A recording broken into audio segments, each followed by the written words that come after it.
लोकसभा निवडणुकीचं मतदान आटोपल्यानंतर सर्वांचं लक्ष लागलेल्या विविध वृत्तवाहिन्या आणि संस्थांचे एक्झिट पोल शनिवारी संध्याकाळी प्रसिद्ध झाले। यातील बहुतांश एक्झिट पोल मधून पंतप्रधान नरेंद्र मोदींच्या नेतृत्वाखालील एनडीए सुमारे 350 ते 400च्या टप्प्यात जागा मिळवून केंद्रात पुन्हा एकदा सत्तेवर येईल असा अंदाज वर्तवण्यात आलाय। यातील प्रत्येक एक्झिट पोलचे आकडे हे कमी जास्त असले तरी मोठ्या बहुमतासह भाजपा आणि एनडीए केंद्रात सत्तेवर येईल असे संकेत त्यातून मिळत आहेत। देशातील इतर अनेक राज्यांमधील संभाव्य कलांबाबतही बऱ्यापैकी एक वाक्यता दिसून येत आहे। पण लोकसभा सदस्य संख्येच्या दृष्टीने देशातील दुसरं राज्य असलेल्या महाराष्ट्राचा कल समजून घेताना मात्र बहुतांश एक्झिट पोलचा गोंधळ उडालेला दिसला। काही एक्झिट पोल मधून राज्यात महाविकास आघाडीला आघाडी मिळेल अशी शक्यता वर्तवली आहे, तर काही एक्झिट पोल मधून राज्यामध्ये महाविकास आघाडी आणि महायुती यांच्यात बरोबरीची लढत होईल असा अंदाज वर्तवण्यात आला आहे। तर काही मोजक्या एक्झिट पोल मधून मात्र महायुतीला नुकसान होत असलं तरी 30 पेक्षा अधिक जागा मिळतील असा दावा करण्यात आलाय। त्यामुळे महाराष्ट्रातील जनतेचा नेमका कल काय आहे त्याबाबत मोठ्या प्रमाणावर गोंधळाची परिस्थिती निर्माण झाली आहे। अर्थात आता महाराष्ट्रात नेमका कुणाला कौल मिळालाय याचं उत्तर 4 जून रोजीच मिळणार आहे। या दरम्यान काही एक्झिट पोल मधून भाजपाला 17 जागा मिळण्याची शक्यता वर्तवण्यात आली आहे। आता नेमक्या कुठल्या जागांवर भाजपाचा विजय होईल याचा आढावा पुढील प्रमाणे। नमस्कार, मी प्रथमेश आणि तुम्हाला तर माहितीये आपला विषयच भारी। महाराष्ट्रात लोकसभा निवडणुकीचं वारं वाहू लागलं तेव्हा महाराष्ट्रात 45+ जागा जिंकण्याचं लक्ष भाजपाने आपल्या नेतृत्वाखालील महायुतीसमोर ठेवलं होतं। मात्र सुरुवातीपासूनच भाजपाचं हे लक्ष कठीण असल्याचं दिसत होतं। त्यात महाविकास आघाडीमधील उद्धव ठाकरे, शरद पवार आदी नेत्यांनी भाजपा विरोधात जोरदार आघाडी उघडल्यानं महायुती बॅकफुटवर जाण्यास सुरुवात झाली। त्यात महाराष्ट्रातील निवडणूक ही राष्ट्रीय मुद्द्यांवर लढवली न जाता स्थानिक मुद्द्यांवर लढवली गेली। या सर्वाचा परिणाम म्हणून महाराष्ट्रात निवडणूक ही कमालीची अटीतटीची झाली। एवढंच नाही तर मागच्या निवडणुकीत 23 जागा जिंकणाऱ्या भाजपाचा आकडा 17 पर्यंत खाली येईल असा दावा आता केला जात आहे।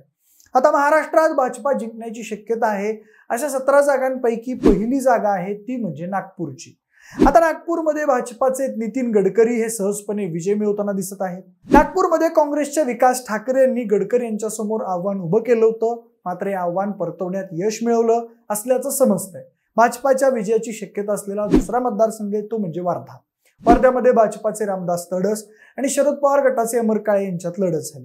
दरम्यान वर्ध्यामध्ये भाजपाची संघटना आणि स्वतःचा अनुभव याच्या जोरावर रामदास तडस हे महाविकास आघाडीचे उमेदवार अमर काळे यांच्यावर मात करताना दिसत आहेत। भाजपाचा विजय निश्चित असलेला तिसरा मतदारसंघ आहे तो म्हणजे अकोला। मागच्या अनेक निवडणुकांमध्ये अकोला लोकसभा मतदारसंघात मतविभाजनाच्या जोरावर भाजपा तिथे विजय मिळवत आला आहे। दरम्यान यावेळी भाजपाने अकोल्यात अनुप धोत्रे यांच्या रूपात नव्या चेहऱ्याला संधी दिल्यानं येथील लढत अटीतटीची होणार असा दावा केला जात होता।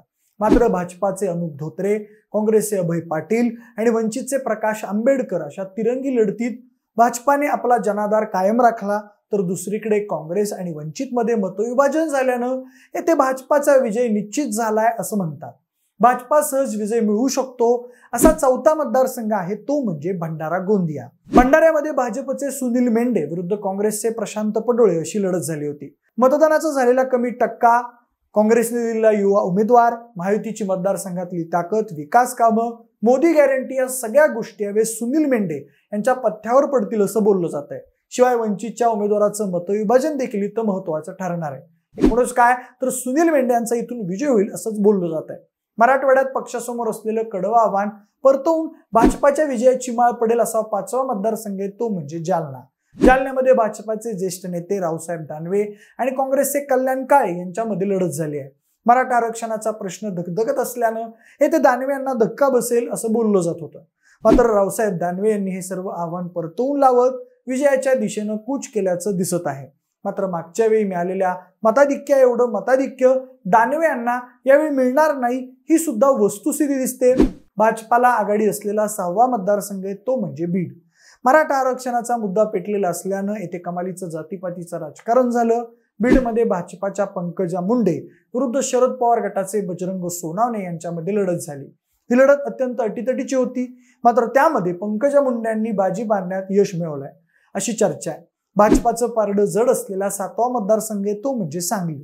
सांगलीमध्ये भाजपाचे संजय काका पाटील विरुद्ध ठाकरे गटाचे चंद्रहार पाटील आणि अपक्ष विशाल पाटील अशी तिरंगी लढत झाली। यामध्ये विशाल पाटील यांनी विद्यमान खासदार संजय काका पाटील यांना कडवी टक्कर दिली, मात्र ही टक्कर मोडून काढत संजय काका विजय मिळवतील अशी शक्यता आहे। महाविकास आघाडीचं कडवं आव्हान समोर असतानाही भाजपाला विजय मिळण्याची शक्यता असलेला 8वा मतदारसंघ आहे तो म्हणजे पुणे। पुण्यामध्ये भाजपाचे मुरलीधर मोहोळ विरुद्ध काँग्रेसचे रवींद्र धंगेकर विरुद्ध वंचितचे वसंत मोरे अशी लढत झाली। या लढतीत रवींद्र धंगेकर यांनी भाजपाला कडवी टक्कर दिली, मात्र पुण्यातून मुरलीधर मोहोळ हे विजय मिळवतील अशी चिन्ह आहेत। भाजपाचा विजय होण्याची शक्यता असलेला 9वा मतदारसंघ आहे तो म्हणजे रत्नागिरी सिंधुदुर्ग। रत्नागिरी सिंधुदुर्ग मध्ये भाजपाचे नारायण राणे आणि ठाकरे गटाचे विनायक राऊत यांच्यात लढत झाली।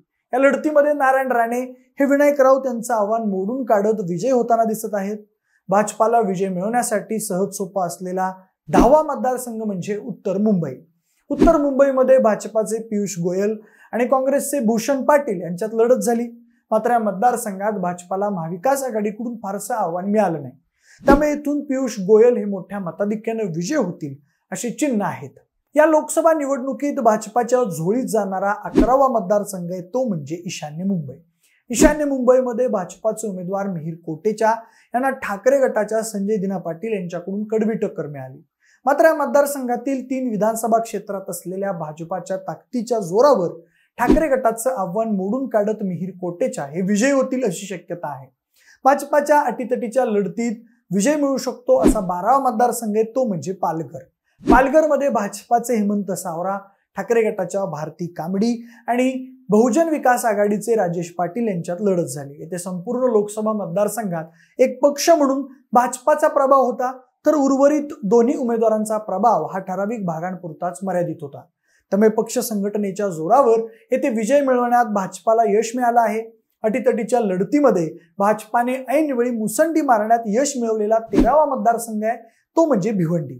भिवंडीमध्ये केंद्रीय मंत्री आणि मागच्या 2 निवडणुकांमधील खासदार कपिल पाटील यांच्यासमोर शरद पवार गटाचे बाळामामा म्हात्रे यांनी कडवं आव्हान उभं केलं होतं। त्याशिवाय निलेश सांबरे यांच्या रूपात येथे तिसरे उमेदवारही रिंगणात होते। दरम्यान येथील अटीतटीच्या लढतीमध्ये कपिल पाटील हे विजयी होताना दिसत आहेत। भाजपाचा विजय होण्याची शक्यता असलेला 14वा मतदारसंघ आहे तो म्हणजे रावेर। मंडई रावेरमध्ये भाजपाच्या रक्षा खडसे विरुद्ध शरद पवार गटाचे श्रीराम पाटील यांच्यात लढत झाली होती, मात्र या लढतीत रक्षा खडसे यांच्या समोर आव्हान उभं करण्यात शरद पवार गट अपयशी ठरला, त्यामुळे येथे रक्षा खडसे या मोठ्या मताधिक्याने विजय होण्याची शक्यता आहे। भाजपासाठी लढत तुलनेनं सोपी असलेला 15वा लोकसभा मतदारसंघ आहे तो म्हणजे जळगाव। जळगावमध्ये भाजपाच्या स्मिता वाघ आणि ठाकरे गटाचे करण पवार अशी लढत झाली। करण पवार हे आधी भाजपात असल्यानं ही लढत अटीतटीची होईल अशी शक्यता होती, मात्र भाजपाच्या स्मिता वाघ यांनी या लढतीत सहज विजय मिळवण्याच्या दिशेनं कूच केली आहे। उत्तर महाराष्ट्रातील धुळे लोकसभा मतदारसंघ हा यावेळी भाजपाला विजय मिळवणारा 16वा मतदारसंघ असेल। धुळ्यामध्ये भाजपाचे सुभाष भामरे विरुद्ध काँग्रेसच्या शोभा बच्चाव यांच्यात लढत झाली आहे। शोभा बच्चाव यांनी सुभाष भामरेंना कडवी टक्कर दिली आहे, मात्र ते अटीतटीच्या लढतीत भाजपाचे सुभाष भामरे हे विजयी ठरण्याची शक्यता आहे। भाजपाला अटीतटीच्या लढतीत विजय मिळेल असा 17वा मतदारसंघ म्हणजे नंदुरबार। नंदुरबारमध्ये भाजपाच्या हिना गावित विरुद्ध काँग्रेसचे गोवाल पाडवी अशी लढत झाली होती। काँग्रेसचा बालेकिल्ला असलेल्या मतदारसंघात काँग्रेसने यावेळी भाजपाला कडवी टक्कर दिली, मात्र येथे निसटत्या मताधिक्यासह हिना गावित ह्या विजय होण्याची शक्यता आहे। आता या मतदारसंघामध्ये खरोखरच भाजपा विजयी होईल का? या मतदारसंघांव्यतिरिक्त आणखी कुठल्या मतदारसंघात भाजपाला विजय मिळेल? किती ठिकाणी भाजप पराभूत होईल? याबाबत तुमचा अंदाज काय तुम्ही आम्हाला कमेंटच्या माध्यमातून नक्की कळवा।